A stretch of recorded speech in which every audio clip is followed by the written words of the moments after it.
And the award for the show most likely to get delayed in the spring 2023 anime season goes to Mashle.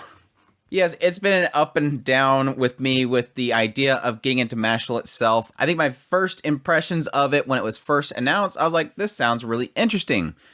Unfortunately, the PV kind of made me go, it's probably not going to be my type of show. Just the humor in the PV was like, yep, this is probably going to be one of those ones that's really popular that I just never get into.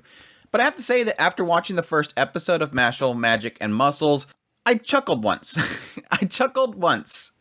And I do have some promise here. I do like the setup of this series, and I'm interested to see where it goes from here. But this is my thoughts on the first episode of Mashle, a series that is airing in the spring 2023 anime season. Like I joked about before, being A1 Pictures, this is probably going to be the one that gets delayed this season. They're still not recovering from their mess up in winter. But let's jump into it. Mashle opens up in the magic realm, where everybody has magic, and it's flourishing, and everything is done using magic. Whether creating items, lifting boxes, doing all the stuff that you do, it's just naturally done with magic, because everybody has it. Well, unfortunately, there is one person that we see that does not have magic, and that is Mash. This is this guy that's out in the middle of this forest, away from civilization, being raised by his father, Regro. And Regro purposely brought him here. We get a little brief flashback way later in the episode that apparently Regro was not good with magic, and thus everybody looked down upon him. There is definitely a power system within this world, or this realm, whereas the better you are at magic,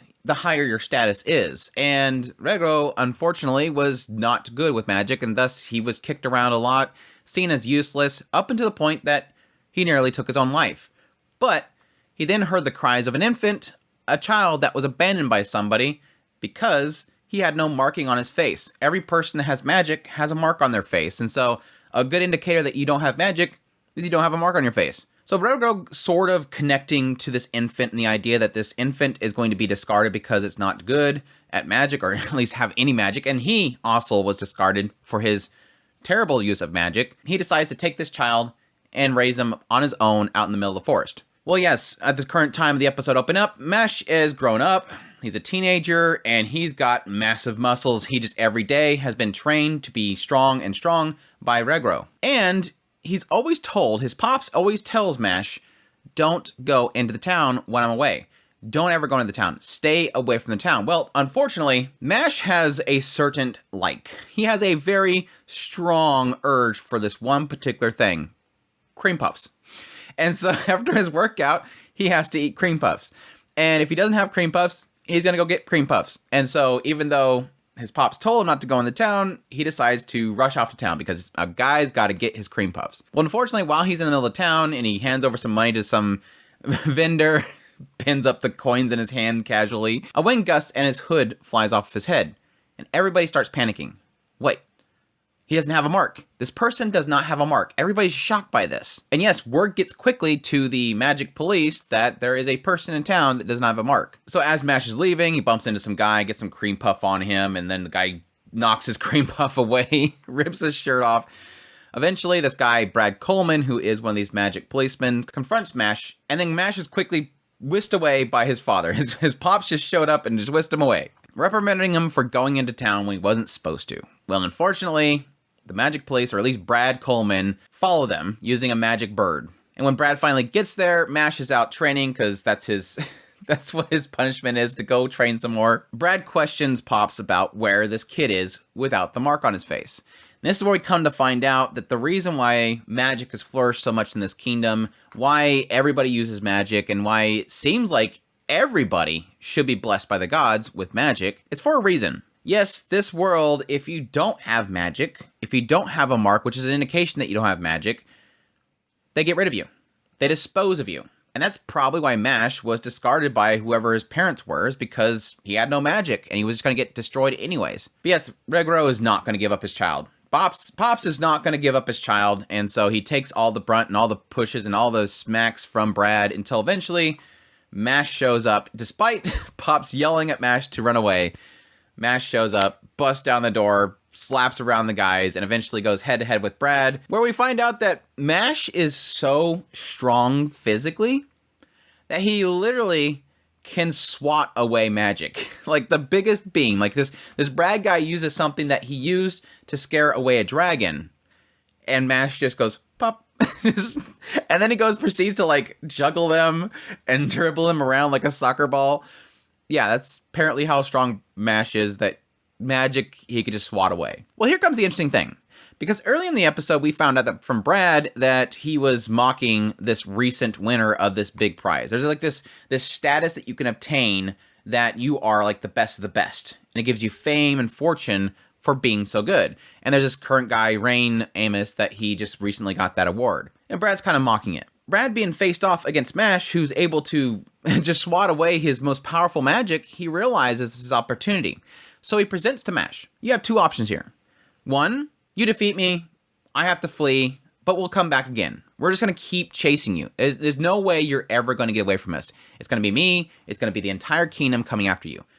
Your second option is that with my backing, you'll go to one of the magic academies and you will go there in order to obtain this status. And I will back you, and then I will gain that money and fortune and everything. And if you gain that status, that means you were blessed by the gods themselves, and thus society will have to accept you. Society will be forced to have to accept Mash despite him not having magic.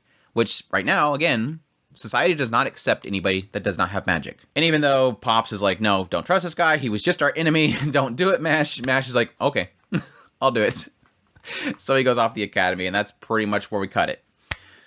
So, my thoughts on Mashle. Like I said at the very beginning, when I first heard about this, I heard something about, like, he was training out in the forest, society wouldn't accept him. It felt like a dark synopsis. The synopsis that I read, for some reason, sounded really dark. Like, the Society of Magic, this guy that had no magic, and how he's going to crush the entire academy without magic, just using his muscles. I thought it was going to be like this big shonen where he goes in there and beats up everybody.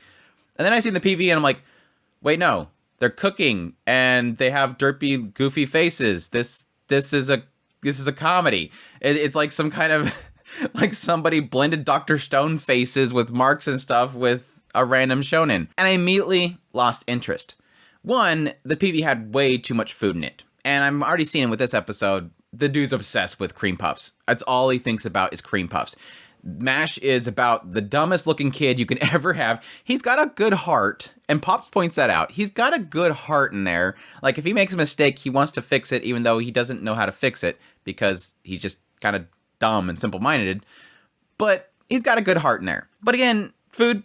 Like, food's like all, that's his driving force. And then you have the cooking, and then the comedy, and that's where I'm like, okay, let's just wait for the show. I'll just wait for the show to come out and we'll see if it works. Being that this is a comedy action show, the success for each individual person is going to be either that you enjoy the comedy or the action. I don't necessarily foresee this having some big gripping story, although it's got a good premise to drive it forward. And unfortunately, with the first episode, the comedy didn't work. Despite the fact there's so many punchlines, I'm like, crap, this is going to be one of those shows where it just doesn't work for me because it's not funny to me. As per usual, comedy subjective, you can watch the show and laugh your butt off. It's fine. It's okay that you laughed and I didn't. That's how comedy works. It works for one person, but not another person. But unfortunately for me, it didn't really work. The only part that I really got a internal chuckle, it didn't come out, was the aspect of Mash kind of dribbling around the magic and the absurdity of that, juggling and doing a volleyball hit with it and stuff like that. It was stupid. But everything else wasn't funny. I don't care for the stone-faced looking character. He reminds me of Komi-san. His design reminds me of Komi-san. I'm not sure if that hit anybody else. I'm like, wow, he looks surprisingly like Komi. Just that blank, emotionless character that has everybody around him being loud and obnoxious and expressive about what's happening doesn't always work for me very well. And so it's kind of a mixture of how stone-faced Mash is, despite everybody else being animated. The fact that he does things so casually while everybody freaks out about it. The fact that he has this obsession with the cream puffs. The fact that he's so overpowered and it freaks everybody out. That seems to be the comedy so far. And unfortunately, none of those work for me. So we'll see in the coming episodes. I'm really hoping that it's going to be the chemistry of the other characters. Because obviously there's like 4 other students that's going to be at Mash's side. I'm hoping that their chemistry will inject some comedy in there for me. Like I said before, I'm all for the premise. The premise seems pretty decent. This idea of this world that has a power system based on magic, and he literally is, no joke, the bottom of the barrel. He has no magic. So thus his status is you should be dead kind of thing. Again, because the society wants everybody to believe that everybody has magic. And so he has to be gotten rid of. So I'm curious if he'll possibly be kind of disguising himself as being a mage, but then he doesn't use magic and he just uses muscles instead. We'll see if he's like trying to hide it, or if it's going to make it very obvious that he doesn't have magic. I'm assuming, like I said, that he's going to be said that he has magic, but he just doesn't use it. Visually and everything else, my gosh, really great. There's a few shots where it's like they didn't put really much effort into it at all, but for the most part, like the action scenes, the animation, all that stuff is really good. The music, I love the music, man. They went crazy with the music. We have vocals in it and everything, which if anybody knows me, you put vocals in an anime, I'm on board. Like, that's why I love Sawano Hiroyuki so much. I wish that anime utilized vocals in music more, because it just gives so much more energy and so much more emotion to whatever scene they're doing. But again, it's not the most stellar looking show, but it looks really good. But again, we'll see if it actually stays going, because again, like I said before, we have A1 Pictures, Aniplex involved with this thing, and Nier's still not done yet. We got Misfit and everything getting delayed in July. I have zero expectation that this show is going to last, but we'll see. I'm just saying, don't get too attached to it, because it's probably going to get delayed. Additionally, this show is supposed to be a full adaptation, which I think is really exciting. And that's one of the other reasons why it has me excited to keep watching the show. I love whenever a show is a full adaptation. It means I'm going to get the whole story, so I'm going to be more invested rather than think, well, how much of it is going to show before it stops. Anyways, that's my thoughts on Mashle. Hope you guys enjoyed this video. As always, if you did, make sure to hit that like button down below. Comment, let me know what you thought of the series, if you're going to be checking it out. Additionally, if you're new to the channel, make sure to hit that subscribe button so you get all my content. I do news, reviews, first impressions, top list. If it's anime, it's pretty much here. Additionally, if you want to support the channel more, I'd greatly appreciate if you consider supporting on Patreon. Tips link, super thanks button down below, as well as there's a membership button down there. I greatly appreciate everybody that supports the channel. It means so much to me, and y'all take care.